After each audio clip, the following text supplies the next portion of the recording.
Oh, yes, people, welcome back to another stream as we're going to discuss the Manchester City midfield rebuild. I'm joined by Hugh. Yes, Hugh, how are we doing, man? I'm great, man. I'm still buzzing off last night's performance, so life's good right now. Yeah, I mean, talk to me about last night a little bit before we get into this rebuild, bro. I mean, I'm mad. I can't believe it. I'm still in sort of like shock, you know what I mean? I'm in shock too, man. We didn't expect that at all, didn't we? On the Avengers show we did on, what was it, Monday night, we were kind of saying this is going to be a really tough game. You know, Leipzig can cause us problems going forward. They'll probably be solid if they set up in a defensive shape, and it's just about how we can break them down.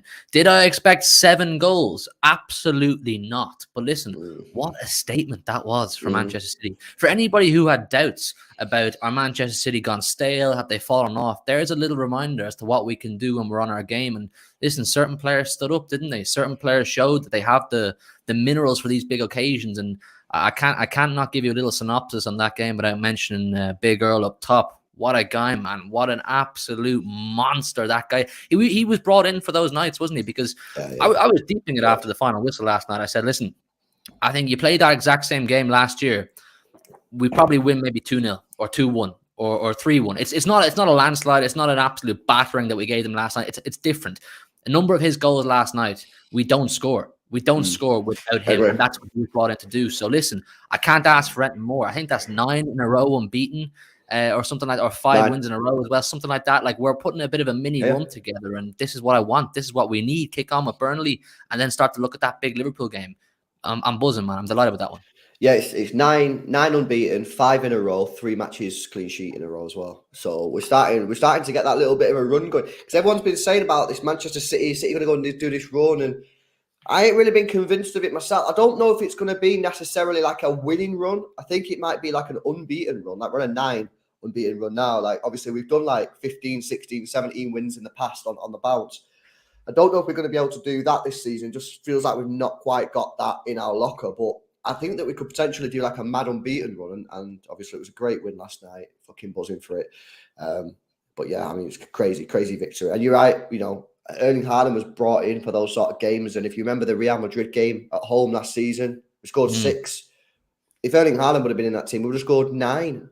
And then people think, no, he wouldn't have scored 9 against Real Madrid. If we fucking would have, because we created so many good chances and we just didn't put them in the back of the net and the game would have been over, would have been in the final.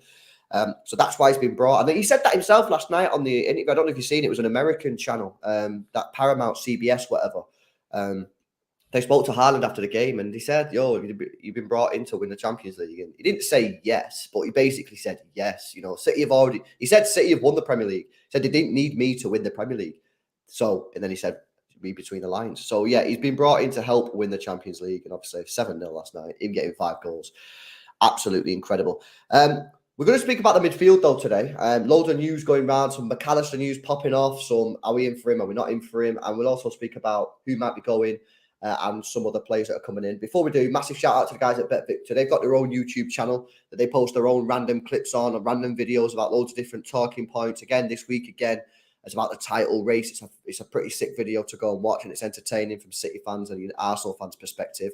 The link is in the description and pinned comment as well. I'll show you a little clip from the video in a few moments' time, so you can you have a little teaser. But yeah, big up BetVictor for the sponsor. Link is in the description. Martin from the Mancunian Way. Yes, Martin. Good show the other night, mate.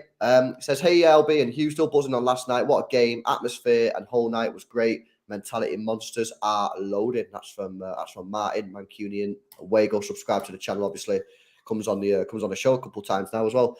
Good to have him on. Yeah, well, what I spoke about was going to do this on McAllister. The stream was actually going to be fully based on McAllister. However, then some news came out earlier on to say City are not necessarily in for McAllister. Before I get the sort of rumours up on this, what's your thoughts on McAllister, bro? Because like for me, I like him. I do like him, but I don't know. I don't like him as much as other people do. And I don't know why that is. I think maybe the transfer fee that I think we'd have to pay for him, that I think you'd have to pay about 95, maybe 100 million, possibly more for McAllister. I don't gas him as much as other people do. I possibly due to the transfer fee. But what's your thoughts on him?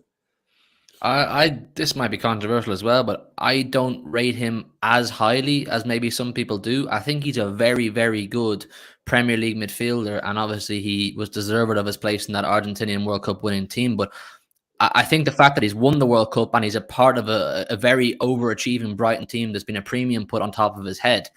I mean, if you're going to pay 95 to 100 million for a midfielder, McAllister wouldn't be top of my list. He absolutely wouldn't be top of my list. Like, if we're going to go and splash dough this summer on a couple of big players, big cash, if you're talking Vardiol's or Bellingham's, McAllister is not in that category of players that I'm looking to spend, upwards of at least 80 million pounds on. I think he's the kind of player who I would welcome into the squad for a very good price, or, at least below 80 at best. I'm not looking to spend big cash on him, but I'm not going to lie and sit here and say I've watched him every single week. When I do watch him, I go, yeah, he's quite clearly a very good player, and he's rated highly for good reason. But is he someone we desperately need? Is he going to make Manchester City that bit better? Not from what I've seen. Yeah, I've seen some people say like, oh, you'll be able to get him for 70 million. I think you need to give your head a wobble, guys. This club, Brighton, I'm not having a go at them, by the way, here. They demanded £60 million for a left back that had been in the Premier League for a single season in Cucurella. 60 million. So what do you think they're going to demand for McAllister, World Cup winner? It's going to be a lot more than 60 million quid. I think it's going to be somewhere around the 85, 90, 95, maybe even a bit more. Maybe it might be like 100 million. I don't know.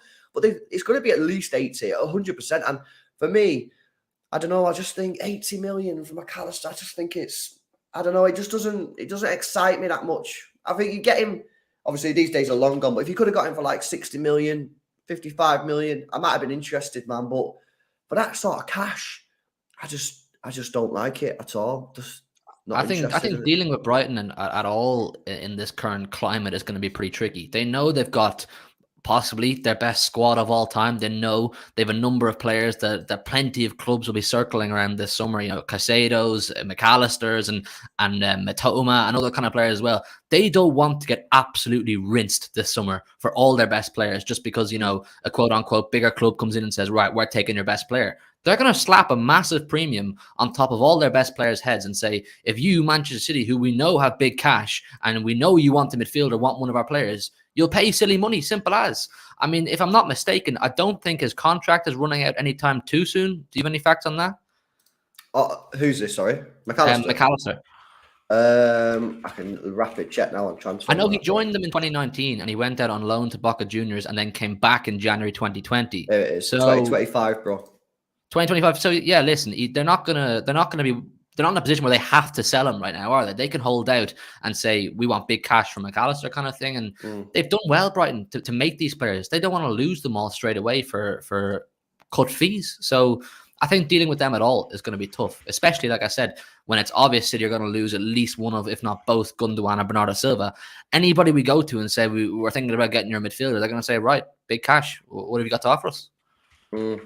Yeah. And this is the thing. We're kind of in a dodgy situation here because if Gundogan leaves and Bernardo Silva leaves, both of them are kind of still up in the air because even Bernardo Silva, we're in news that Barcelona are just completely fucked. So, who's going to be able to buy Bernardo Silva?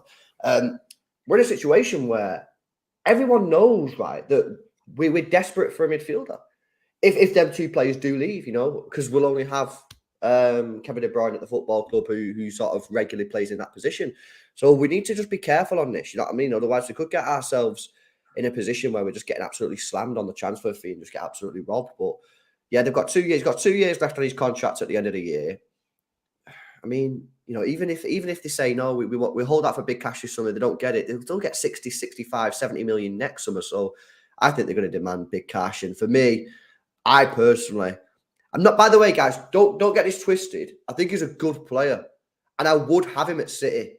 The only thing for me is the transfer fee.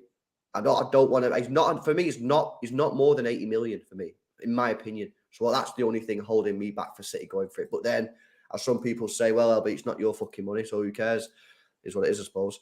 I put a poll in the chat, by the way, guys. How much would you pay for McAllister? So let me I have a vote on that. There's only 100 votes so far, 400 people in the stream. So I'll come back to that in a few moments' time. Milo says this on the super chat. He says, if Barca get relegated, go and get Pedri. Pedri. Yeah, I don't know. I like Pedri. I like Gavi. It's interesting. Hopefully, we're going to have a show this week on the Barcelona situation. I'll let you know more once that's confirmed. But yeah, I mean, Pedri's fucking sick, isn't it? Gavi's. Don't they both have like a €1 billion release clause on their forehead? I believe Pedri does. I was under the impression with Gavi that's what they were trying to do with this contract. I might be wrong on that. I think my understanding was with Gavi, he didn't have a £1 billion release clause, and that's what the new contract was going to put in there. But I could be wrong, which got rejected. But I could be wrong on that. But we'll get more information on that sometime this week when I get something confirmed. Mohammed A with a 2 says, I'd rather get Caicedo or Palhinha. I guess that's the guy from Fulham, innit? Yeah, both decent players. I guess on the Caicedo thing, you'd probably have to get rid of Phillips, maybe, unless you're going to push him further forward. I don't know. Yeah, he's in that same conversation as, do you keep Phillips? Do you get Lavia? Do you go for Declan Rice? And that kind of thing. And the exact same as McAllister, you're paying big cash. And another thing with Brighton is they have aspirations quite clearly of getting some sort of a European spot this season, whether it's Conference League, whether it's Europa League, whatever it may be. That's clearly an aspiration they have. If they do get themselves a European spot, they are not going to part ways with any of their big assets going into one of their first ever, if not first ever, European season for low cash. They'll want to do everything they can to retain those players to give themselves the best run they can in a potential European competition. So I think dealing with Brighton at all is going to be tricky. And if you're going to pull the trigger on it, you're going to get rinsed, in my opinion. And none of their players will be worth, for me, the money they're asking for or what you think they'd be asking. Yeah, and this is the thing. If you look at De Zerbi, right? De Zerbi, for me, is top-class manager. And I mean, we're blessed in this country, man, that the managers that we have in the Premier League, I mean, you look at some of the managers, you look at De Zerbi. I mean, he's a Champions League manager, in my opinion. That Lopetegui, Champions League manager. Emery, Champions League manager. They're all mid-table teams. We're absolutely blessed in this country. And one thing that Brighton will want to do, I mean, they're still in the chance. They're not out of the race for the top 4. I mean, they've got what? Tottenham are currently 4th. Brighton have 3 games in hand on them. They win the 3 games in hand, they go above Tottenham. Obviously, they've got to win the games in hand, as people say. The old saying goes, points on the board better than games in hand. But Brighton, yeah, they're in a difficult situation now this summer, I feel, because The bids that they get in will be very attractive for Caicedo, for McAllister, and for whoever else in the team. They'll be very attractive, very, very a lot of money. But what do they want to do? I mean, they've got a top class manager. They want to full send could they get top 5 next summer? I mean, if they kept Caicedo, kept McAllister, and spent a little bit of money, they probably could. So very, very interesting. But yeah, I mean, I've seen a lot of people in the chat. I mean, look at the poll, bro. There's been quite a lot of votes on the poll as well. So I'll have a look at it now. How much would you pay for McAllister? 75% of the people in the stream say no more than 65 million. 23% of people in the stream say 65 to 80 million. And only 2% of people say 80 million plus. And I think it's going to be 80 million plus to get him out. I really do. Just don't see him, bro. With Cucurella at 60 million, don't see him selling for less than 80, in my view. If Brighton were a club that aren't doing as well as they are right now, if they didn't have the top class managers they have right now, if they didn't have so many great players, if they weren't pushing for European football, then you might be able to negotiate and you might be able to speak to them. But with their feel-good factor they have right now, and clearly their aspirations to move forward, they're simply not. There's no reality in it. And for me, I'm with what did you say? 75% of the chat said not above 65 million. He's not an above 65 million pound footballer. Yes, he has won the World Cup, and that's fantastic. And yes, he's a part of a very good Brighton team. But the eye test says to me he's not above a 65 million pound footballer. So there's other options out there I'd be willing to look at for that kind of money. Not Alexis McAllister just yet. Yeah, no, I completely agree. There's a couple of other players that I want to move on to. Lavia is one of them. Jude Bellingham and Kovacic as well. But before we do, I want to show you this clip from our partners at BetVictor. Take a look at this, guys. Well, that is an interesting point, though. On let's say Manchester United have got the same level of finances behind them as Man City. It might mean that it hampers City's transfer policy a little bit, because if they're now moving towards the pseudo Galactico thing that they've done of late, buying Grealish, buying Haaland, that kind of thing. If you've got a choice between Manchester United and Man City, you're going to choose Man United, and I mean, maybe you could argue that would have been the case in previous seasons, but if United can just be mad with it, you know what I mean, and can just go wild, and they don't really care how much they do, let's start paying. Okay, I know they're paying the goalie like basically $500,000 a week or whatever at this point, and he's not worth that. But if United don't have any financial controls and they can just gazump City in those kind of markets, and Newcastle can do the same, that might make it trickier for City to sustain that, because you've got a choice all of a sudden, because there's not just one team offering you ridiculous wages. There's a handful of them maybe.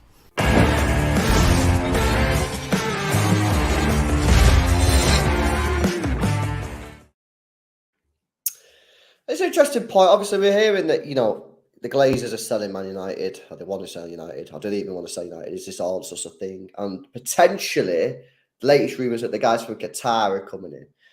Or if United get bought by Qatar and they qualify for the Champions League, are you worried about United? Am I worried about them in the sense that they'll just overtake us and become instantly better than us kind of thing? Well, in the sense that what he's saying there is that United will gazump City in the... I mean, the thing is... what he says there is quite interesting, because he says the fact that they'll gazump us in how much money they'll spend. They already have. They've already spent more money than us. Yeah, they already have. So it's interesting. I mean, if the Qataris come into United, I mean, are you worried about United in that sense? I don't know. I haven't even thought about that. I'm just very happy with how my club is run. And for me, it seems like for years now, people, rival fans and pundits and that kind of thing, they don't have it in them to just look at Manchester City and say, wow, what a football club they've built there. What an infrastructure they've built there from the bottom up, from academy, CFA, women's team, the stadium, the players they brought in, the managers they brought in. It's all about how it's not sustainable, and how we'll eventually overtake City, and they'll eventually go down and send them to League Two and all these charters and cheaters. It's just they're just sick of City, and they're talking about ways they can overtake us. For me, it's absolute waffle. I forget your man's name there, the Liverpool fan, but I think it's going to be hard to gazump Manchester City just with a new ownership. I think there's a lot more to gazumping Manchester City than just getting in Qatari owners. So, listen, let them have their laugh, man. Let them make their conspiracies and come up with ideas as to how the downfall of Manchester City will come about. I'm not worried, man. I'm not worried. I know my club is run perfectly. I know the people making the big decisions on my board are making the right decisions almost every single time. They don't miss. So let them Let them get the new owners in and let them get excited. Let them do their celebrations in the car parks and get the zebra pants and the guitars out and that kind of thing. We'll see, man. We'll see. We've not done too bad this far, have we? Nah, it's chilling. Yo, Sir Alex, bro, in the chat, have you ever heard of something called a release clause? Just a quick one, innit? You know what I mean? A release clause. The guy said that Haaland transfer has always been fishy to me. He should have been well over 80 million quid. You know, United tried to sign Erling Haaland a couple of years ago. He said, nah. Yeah, I don't think he's heard of a release clause. Maybe he's not that into football. Maybe he's just a casual fan in it. Yeah, but there's release clauses, Sir Alex. Learn about release clauses, bro. You know, you learn something new every day. To say, I reckon that's what you should learn about today, brother. Big up Austin King with a super chat. Said they spend more, have higher wages, and have gazumped with trash players for the past 10 years. Austin King says, yeah, I agree. Guys, go and let them know what you think in the comment section below. You know what else, bro? Weren't we in for Harry Maguire? Weren't we in for Fred? Weren't we in for a couple of players that they ultimately did gazump us too? And where's that left them? Sometimes it's not too bad to be gazumped. Let them gazump us in the race for a few players. You gazump away. I know, mad at it. It's crazy. Right, let's talk about some of the other players then. You know what I want to talk about here? I want to talk about Kovacic because we don't really spoke about him that much, to be honest with you. You know what, Hugh, bro? I like Kovacic. I think he's a class player. Great age. 27 years old. He's got that experience, but he's also got room for development, only being 27. He's Croatian, so he's got that Croatian juju for the Champions League. I don't think he'd cost a lot of money. I think we could probably get... I think his contract runs out... let me just check this rapid. I'm pretty sure he's got like a year or 2 years left on his contract. Yeah, a year left on his contract. I think you could get him in for 50 million quid. If Gundogan and Bernardo Silva left, you're buying this guy as you sort of like third midfielder. So you got Kevin De Bruyne, you buy your other star midfielder, and you buy Kovacic as your sort of like replacement, your third, who comes in at the end of the game, rotates when players are injured or tired. I don't know what you think, but I think it's a really smart move. This I'm really getting behind this Kovacic thing if it's true. 100%. If you get him at a good price, I'm absolutely all over it. Every time I watch him, I say, you know, he's a top quality player. He's one of the very few players in the world in that position you could bring in, and I would say, yeah, he's going to be at our level. It's not going to take him time to adjust. He's not going to need too much of a betting in period. He's Premier League proven, he's Champions League proven. As you said, he's got that Croatian juju to hopefully cancel out the Yaya Toure juju in the Champions League. So I see no wrongs in signing Kovacic. I think he'd fit in perfectly. I really do. And what do you say your age is? He's a great age. I know. What was it? 28 years. He's 28. Yeah, 28, man. He's still in the prime of his career, and he's still got a good few years left playing at the highest level as well. I think it would be astute, shrewd business to get him at a good price. Obviously, the only caveat to that is he spends a lot of time on the physiotherapist table. We don't want to be sending him off to Dr. Kugat too often, but we seem to have a decent record with getting players who have previous injury records coming to us. They don't seem to be too bad. You know, Haaland had a lot of injury problems at Dortmund. He's not been too bad at City. Grealish had a lot of injury problems at Aston Villa. He's had very few since he's come to City. If we can manage Kovacic and the pressure on his body to perform every single week wouldn't be as much as it is at Chelsea anyway, I think it's much more manageable to have a Mateo Kovacic in the team. It's basically what I'm saying. Yeah. No, I completely agree. I mean, looking at his injuries now, I mean, this season he's had... I mean, it says 4 injuries, but one he was ill, and the other one was rest, whatever that means. He's had 2 injuries this year, 2 weeks. You know what I mean? But this guy, you know, if he's coming into Manchester City, I don't want him to be starting every week. You know, not necessarily. I mean, if he plays well enough, start him every week, fair enough. But I'm bringing him more as a sort of rotation player, rather than someone who's going to start every single game of the week. So I just really like this deal. I think it makes sense. It makes sense. You should be able to get him in for 50 million or less. He's 28, so he's still got a good few years left in him. He's experienced. He plays at high level. Technically very, very good. He's got that little bit of fight. You know when Pep Guardiola mentioned a couple of weeks ago, or a month ago or so, about the fact that Rico Lewis got on the floor and fucking no one, you know, got involved, and our team's a little bit soft at times, which I do think it is. He seems he seems to have a little bit more of a fight about him, a bit more grit, maybe something that our team's lacking. And I just think, you know, if he's a third choice, City don't want to be spending £80 million on a third choice midfielder, but they'll spend 50. They'll spend 50, and I just think this is a really, really good idea. I know we've already heard that City are really interested in him. I'm getting behind this one. I'm going to do another poll in this one. Would you take him then for 50 mil, Hugh? Would you have him at City then? 100%. And I think what he would be is, I don't think he would even be someone you could label as second string or second choice. I think whether which one of Bernardo or Gundo leaves, I simply think Gundo comes in and replaces that position, if you like. You know the way we say in a midfield we want Rodri, De Bruyne, and one of Gundo or Bernardo. Which when we're doing a predicted 11, it's going to be one of Gundo or Bernardo. I think it'll just be one of Kovacic and Gundo or Kovacic and Bernardo, depending on which one stays. Because I think he has the quality to come in and add straight away for 50 million, 100%. And Chelsea right now are actually quite the polar opposite to Brighton. You can go and negotiate with Chelsea because they've got way too many bodies. They've got way too many bodies, and they're going to need to unload them. And for me, it doesn't seem like Todd Bowley is too pushed about what kind of money he makes. He's just playing a football manager, and he wants to get in who he wants. So maybe if you went to him and said, listen, we'll give you 50, maybe even 55 for Kovacic. What are you saying? You need to get rid of some players anyway. I think there's a good chance he says yes. And let's be honest, Kovacic should be fucking buzzing. Because Chelsea are not going to be in the Champions League anyway. So if City go to him in the summer and say, come City, mate, even if you don't start every week, you're still going to be playing 30, 35 games a season and been playing in big games. Or you want to stay at Chelsea, well, you're not in European football next season. You've got Graham Potter as your manager, so there's no guarantee that you'll be in the top 4 next season. Let's be honest, he'll be absolutely loving that. He'd be other than Scott Carson, wouldn't he be the only Champions League winner in the squad? Yeah, I think he would, yeah. So that bit of experience as well will go a long way. Someone who's got over the line, obviously at our hands, unfortunately, but he's got over the line. He's won a Champions League and he's been there, done that. So yeah, I don't see any issues with this. The only small one, like I said, is the injury problems. But if that's something City could manage and sort of maintain, then yeah, it's a fantastic signing, Kovacic. Yeah, interestingly, Chris says in the chat, I'd rather give Gundogan a 2-year contract extension. I mean, there's a lot of people who obviously will want Gundogan to stay at the football club. I mean, he's 32 now. So he's not at the age where giving him a 2-year contract is going to be an issue. I don't know. I think that either City want to give him a 1-year or a 2-year contract and he's looking for a 2 or 3. I think he's looking for that extra year and maybe City are not prepared to do that. I don't know. Or maybe it's just a case of City are prepared to do what he wants, but he's just not decided whether he wants to stay in Manchester or make his way to Barcelona. I mean, we've heard rumours come out today and yesterday that Gundogan would be prepared to go to Barcelona and accept a lower salary than what City are offering him, just to sort of give him a bit of a change. But I don't know. I think it's in Gundogan's hands. I think if Gundogan leaves, it's not because City didn't want to keep him. It's because Gundogan just felt that he fancied a change, man. So, yeah, interesting. Gundogan, for you, what contract would you give a 3-year contract? If you said I want a 3-year contract, 35 by the end of it, would you give him that? No, I wouldn't. I'm a firm believer.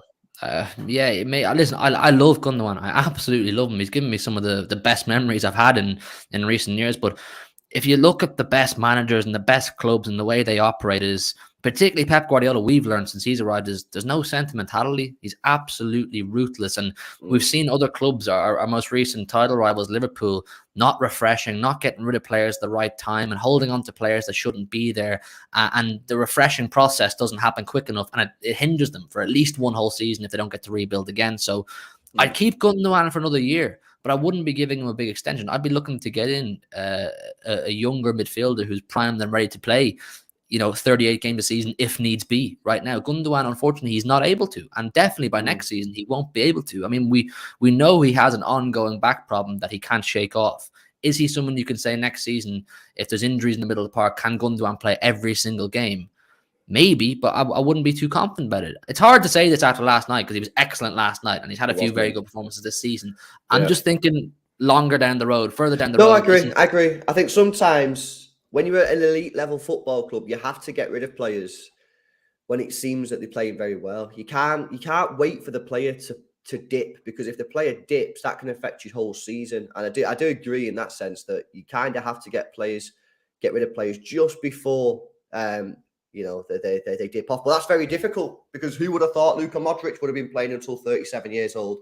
Imagine if you would have got rid of Luka Modric at 32. You'd look like a right mug now. But there's been players over the years that have, you give new contracts to, not at City necessarily, but other clubs as well, and they just fall off a cliff. And I always say that when people say, "Oh, players just don't fall off a cliff, they don't just stop being good overnight," they do, because a 1 or 2% decrease in your performance abilities because you're getting a little bit older.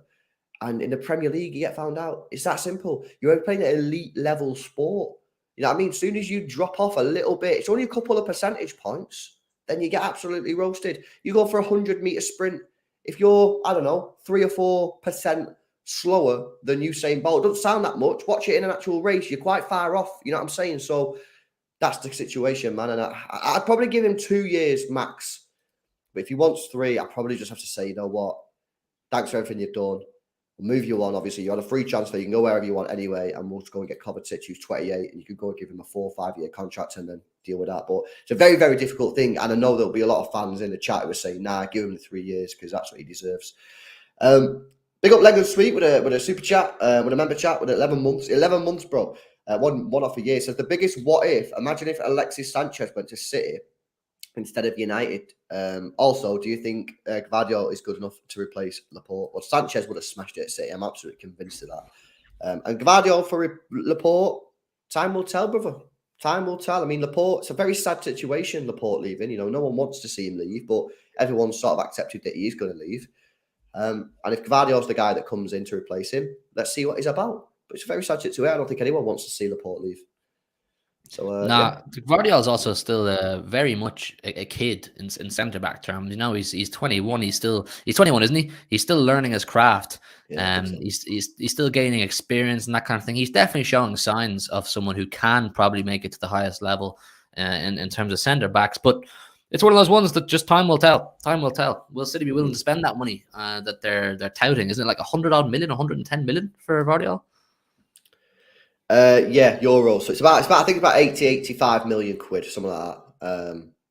But yeah, it's a lot of fucking money. We'll have to see what happens. Right, let's turn our attention to Lavia, and then we'll finish off with Jude Bellingham. Lavia is an interesting one because it's a slightly different position to the players that we've mentioned already, more of a deeper position. This, I think, will depend on what City are going to do with Calvin Phillips. And my own personal opinion, this isn't a source, this isn't anything, it's just my speculation, is I don't know if Pep fully rates Phillips. I just don't. I get the opinion. I get I get the opinion, the impression, and the vibe that Pep isn't a massive fan of Phillips for whatever reason that is. Whether it's his fitness levels, whether it's something he does on the training pitch, whether it's something he does on the pitch, I don't know. I just get the vibe he doesn't really rate him. I think the comments that he made about him being overweight, I thought were very strange. The lack of minutes, even in games where he could have brought him on for 10 minutes and he's not done. I know he come on for 25 minutes last night, but we were, 6-0 up. It wouldn't surprise me if Calvin Phillips was sold this summer. Now, we've heard that Declan Rice is looking for a move to either Arsenal or City or maybe somewhere else, and that David Moyes and West Ham are massive, massive fans of Calvin Phillips. I don't know whether he will leave, but it wouldn't surprise me if he did. And I don't even know if I want him to leave, by the way. I'm kind of intrigued as to, can he actually play at this level?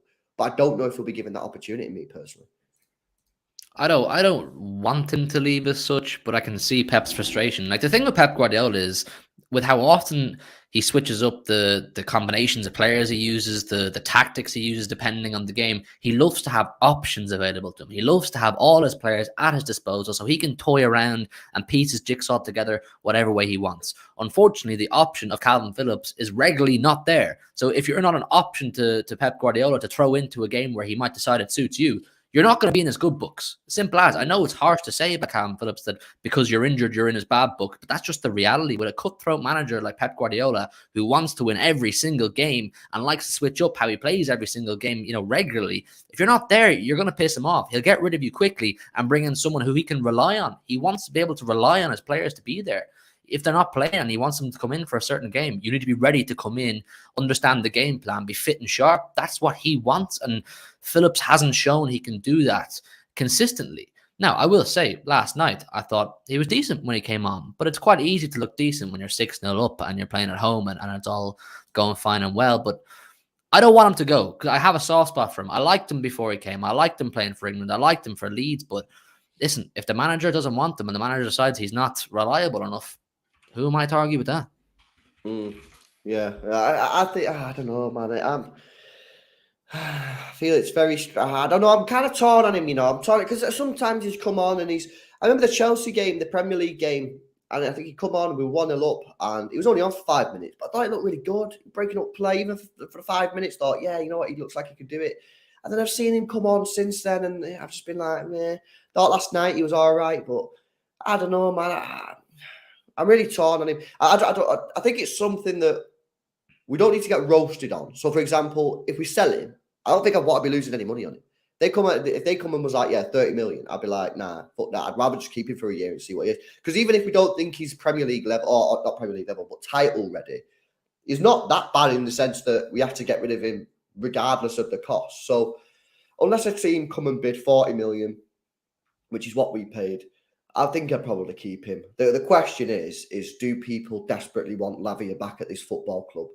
You know, Lavia is a great player. He's done really well this year. We know Chelsea want him.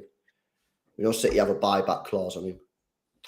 I don't know. I like Lavia, but I don't know. I feel like I'm just curious on Phillips. I'm curious because he got in the team of the England team of the, no, not England team of the tournament. I think a Euro team of the tournament or something like that when England got to the final. He was England's player of the year for the Euro 2020 tournament. England's player of the year. He got in I think he got in the Euro tournament team, and I'm just thinking, you know, man, what am I not seeing here? And I even when we signed him, you know what I mean? I was never a massive fan of the signing anyway, as I told you guys at the time in the stream. But I'm also fair and reasonable, and I feel like he's not had a fair crack at the whip this year due to that fucking shoulder injury, which he's now got sorted out. So it just seems a bit daft to me. You're signing for 40 million, which seems like a pretty reasonable price.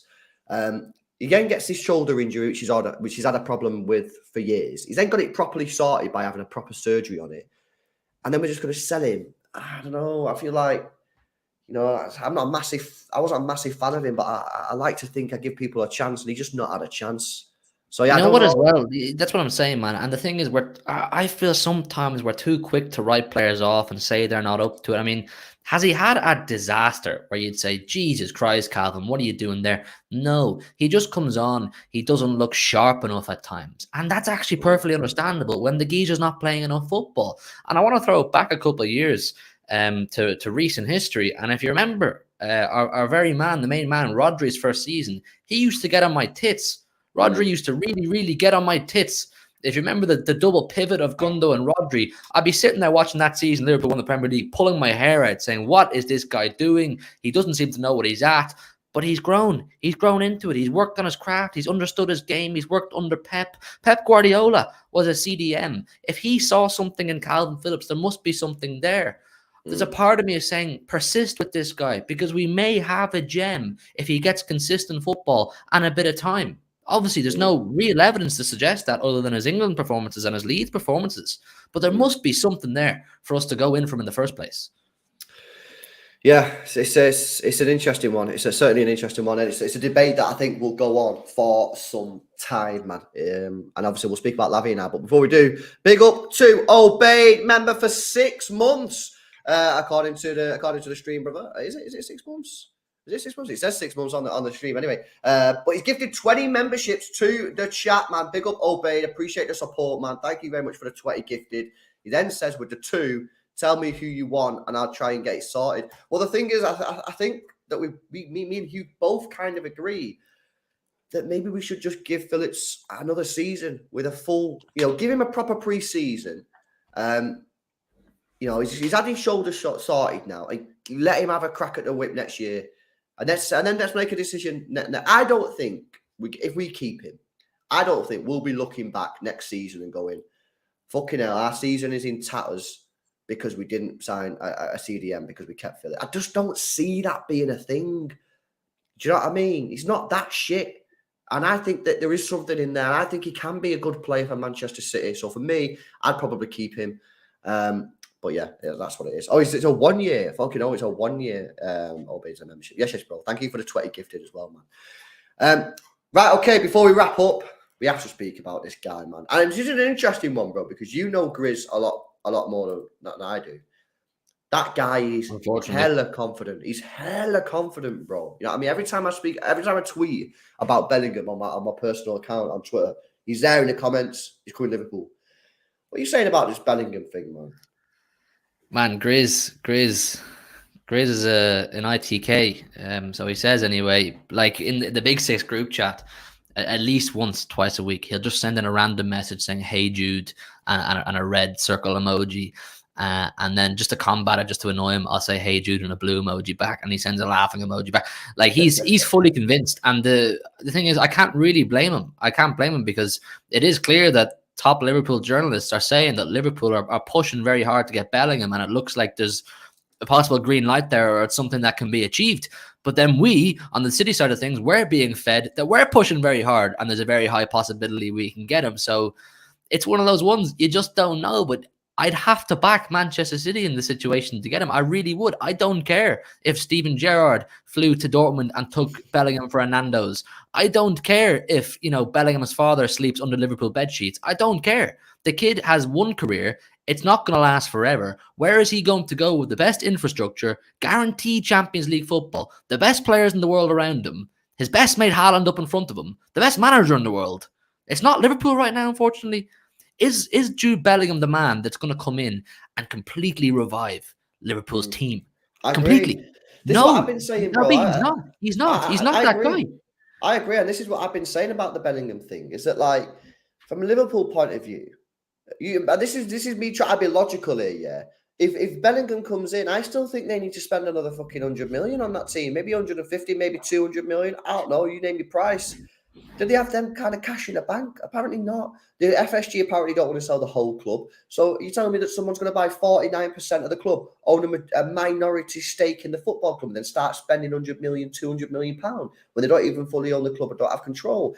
I just doubt that to be the case. So for me, I just think that, look, I think the top four race is going to be huge. I think if Liverpool don't get the top four, I think that surely strengthens City's claim. Because does Bellingham really want to leave Dortmund to go to Liverpool when they're not in the Champions League, when he could either stay at Dortmund and play Champions League, or to City and play Champions League football? I think if Liverpool get top four, then I think it is slightly different. But for me, if they just sign, it's like when they just signed Nunes this summer. They signed Nunes. I was like, right, and what? The midfield is still arse. They signed Bellingham. I still think they need a couple more players. I think they need a new centre-back. I think they could do with an extra midfielder. So the Bellingham one's interesting, man. It's going to drag on for a long time, but it's just interesting because I know Grizzy's very, very confident on this one, and I'm kind of like, I don't know. Probably I'm not that confident on the deal, to be honest with you. But I will say now, Grizz has been confident on a few players going to a few places, and they've not all worked in the way that he suggested they would. Now I'm not doubting Grizz for one sec. Grizz is a very good friend of mine, and he has got quite a few things right, but he's got quite a few things wrong, as we all have too. So don't take anything any of us say as gospel. We're all going to make our own judgments based off what we read on Twitter and what we see coming up in the Blue Moon Forum and these kind of things, and who's trustworthy in that. So listen, make up your own minds, people. Look at the facts. Look at the two clubs offering him two different projects. You have to remember with this kid, he's 19 or 19, 20. Does he want to go to a club where when he comes in, they go, right, you are now going to fix us. You are going to get us back to the top. Or do you want to come in and play beside Kev, play beside Rodri, be part of our fantastic jigsaw? You can continue to develop and grow your own game at a good pace. There's no external pressure on you to bring this team to any certain level. I'm thinking there's more pros to going to Manchester City than there is to Liverpool, other than for the fact that his dad had Liverpool bed sheets. I'm struggling. Obey says, Grizz, I'll pay double, bro. I'll take Jude. And then he's gifted 5 gifted memberships to the chat as well, which are going to come in handy. By the way, there's a couple of people asking before. There's no Liverpool watch-along tonight, but there is an Arsenal watch-along on Sunday, man, which obviously a big, big game. So join us for that one. It's going to be a madness. Obey then says, Miami, hit the like button. That's it, guys. Hit the like button, man. We're on 225 likes, 500 people in the stream. Let's get those likes past 300, man. Hit that thumbs up button. It's an interesting one. He said, yo, Sir Alex, bro. Fuck it. This guy's been in the stream the whole stream, man. He's a United fan. Brother, listen, yeah. I mean, I don't know. Thank you for the views and that, but serious, bro. Like, make sure you hit the like button, Sir Alex. Okay, hell, bro. You know what I'm going to do now, right? I know this might piss some people off, yeah, but I'm just going to run the ads in it, so then Alex he has to pay ads first. So ads are now running on the stream, bro, because that's because of Alex. Alex has caused You those can all fucking thank ads. Alex. You can all thank Alex. We get very little money, by the way. We get like fucking 10p out of that, so don't fucking think it's for the money. I've just done it because fucking Alex is doing me in. And if he's here, he's going to pay for it. Obey with a 2 says, Miami, follow Hugh. He's the GOAT. Yeah, man, go follow Hugh on the socials and shit, innit? You know what I mean? And on the YouTube. Right, is there anything else I want to speak about on the... Bernardo Silva. Let's just finish off a little bit with Bernardo Silva, because I want to be gone in a few moments because the game's on. But, yeah, the Bernardo Silva is very interesting, brother, because I'm looking at that and thinking, the guy wants out. We should probably sell him because he's been here too long in the sense that he don't want to be here. Barcelona are in the fucking mud. They're in the blender. Who's going to get him? PSG, maybe? Well, that's just it. Who has the peas to come and get Bernardo Silva? I mean, we spoke about clubs roasting each other for transfer prices earlier on. We are not a club that gets roasted for players. You won't come in and bend us over essentially for players, at least good and proper. So City will say, if you want Bernardo Silva, you can come in and pay the money we want. Barcelona, where the club touted in recent years to come and do that, we all know they're a financial shit show right now. PSG, I'm looking at a little bit. They may decide they want Bernardo Silva. Would they pay the cash? They're probably likely to. He's not going to go to another Premier League club. He's not going to go to Portugal just yet. Madrid, maybe, with an aging Kroos and Modric. I don't know. Listen, there's a part of me says, sit Bernardo down and say, listen, mate, you're part of a class team here. You're still young enough to be part of the rebuild. There's clearly plenty more trophy opportunities to come. The fans love you. They're never done singing your name. Consider just settling down. Get yourself a sunbed in your apartment if you miss the sun that much. You know what I mean? Go down to Brighton for a weekend or Bournemouth and catch a bit of sun. It's not that big a deal. You're on good cash. I don't know, man. It's tricky. He won't be going easily anyway. He won't be going easily. I mean, I think what I'd do is I think I'd do something similar. I think I'd sit him down and be like, obviously PSG come in and they bid the money and he wants to go, fair dues. I think I'd just say to him, look, lad, we've been allowing you to leave to Barcelona for the last 3 years. The facts are Barcelona Football Club are fucked. They're done out here. They're absolutely done out here. So what I do is, he's previously said that he wants to go back to Benfica. He's 28 now. He's going to be 29 in August. So I think he said he wants to go back there when he's like 30, 31, 32. So I'd say sign a new contract. You're contracted until 2025. Sign a new contract, right? And we'll put a release clause in the contract to say that Barcelona can buy you for 70 million quid, right? At any point, not January, of course, in the summer. So if Barcelona come in this summer, next summer, the summer after, and they pay 70 million, boom, you're gone. No problem, right? Or we'll put in another clause in the contract, and people don't say, "Oh, this is not doable." It's fucking doable. Or we'll put another thing in the contract where when you're 31 years old, you can go to Benfica for 35 million because you previously said that you want to go to Benfica, but they can't pay the big cash. So Benfica come and get 30 million when you're 31, 32, whatever the age is, you decide, and you can go there. Boom. I think that's a good fucking solution, man. You know what I mean? Because ultimately, what's he going to do? And I don't see where he's going to go. I don't think he will go. I don't think Real Madrid are the type of team that will want Bernardo Silva. I don't think he's the type of player that suits their game. I think the only team that will suit him is Barcelona or PSG. So, you know, but Barcelona are no means to buy him. So I think you've got to sit him down here and go, look, lad, it's not that we like try to screw you here. We want if you want to go, we want you to go. And our club has been very open in the previous years and months in saying if players want to leave, they want to leave. There was even rumours that they told Phil Foden he could leave in the winter if he wanted to. Whether that was true or not, I don't know. And yeah, I just think you've got to be crafty. You've got to be crafty. Get him on a new contract, boost up his wage, put in a release clause to Barcelona or anyone, 70, 80 million. You're not going to get that much more than that now. And then boom, say if no one activates it, go to Benfica when you're 31, 32, like your plan was all. I think you've got to be, we're in a situation where I think you've got to be crafty. I think you've got to be crafty with his contract now. Yeah, you got to give him some sort of an offer in the negotiations that makes him feel like he's not stuck. You know, like there's no way out and he can't go if he wants to. Basically, yeah, what you're suggesting is it's the obvious solution. Give him a clause whereby if he can go and speak to the club that is in that clause and say, listen, pay the cash and I can go, then he can go. Or the Benfica one, like you said as well, 35 million when he's 30, 31 kind of thing. I think there's wriggle room here. I think there's room for negotiation. We know he would like to go, but I don't think he's desperate to go. You know, I think he would have really forced his way out by now. I think he realizes the love he gets from the club and the position he's in. He's in a very fortunate position. He's a lucky man to be playing for this team and with these great players in this club. Most players in the world would love the opportunity to be part of this team. So I don't think he's ready to just throw the towel on that just yet for silly reasons. So I think sit him down, man, and speak to him. Listen, whenever I go to the games, I go to a couple of games a month, home and away. There's one man gets his name sang more than Bernardo Silva, and that's obviously Erling Haaland. Even now, with the knowledge we have of Bernardo Silva wanting to leave, supposedly, we still sing his name for 10, 15 minutes at a time. He notices this. So I wouldn't be rushing to anything if I was him just yet. Mm-hmm.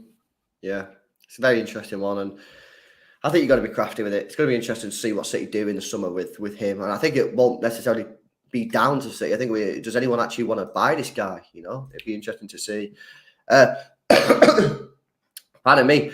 Obeyed with a 50 gifted for the chat, man. What the hell is coming in with a 50? The 50. I didn't even fucking see that. Let me tell you, you got some W's in the chat. Yeah, I'm seeing W's. I'm seeing W's in the chat. That's good to see, man. 50 gifted for the chat. They have come in at a perfect time because remember, guys, Sunday, massive game. Crystal Palace go to Arsenal. That's going to be a members chat, man. So make sure you get yourself involved. And obviously, thanks to Obeyed, 50 new members, man. Absolute goal. Thank you very much for the support, Obeyed. As always, man. Appreciate the support. Thank you very much.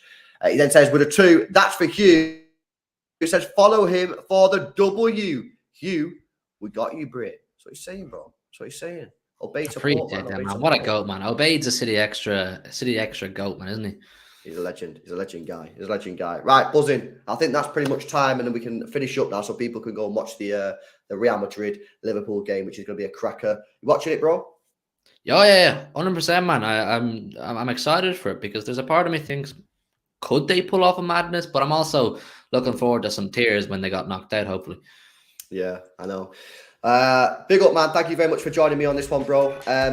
Hope you guys enjoyed it.